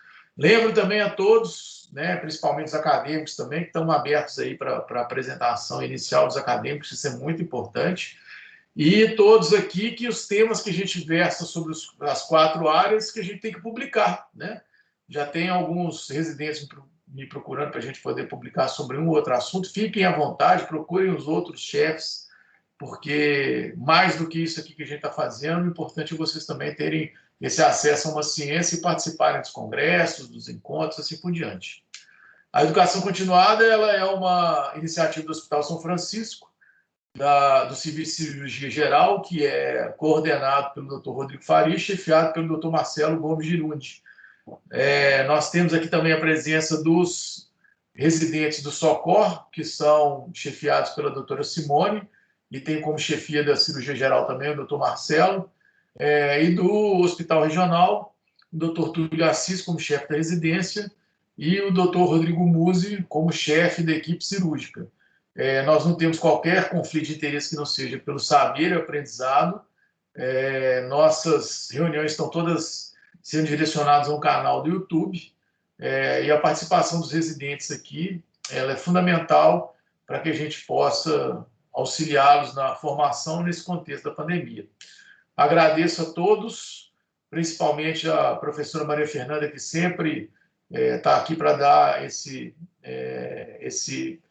valor maior para a aula de vocês com uma prévia das apresentações, né, para que vocês possam ter cada vez mais intimidade com as plataformas. E também a todos os presentes, né, podendo, por gentileza, convidar, né, quanto mais pessoas, melhor, para que a nossa aula fique bastante recheada. Um abraço para todos, boa noite e até semana que vem.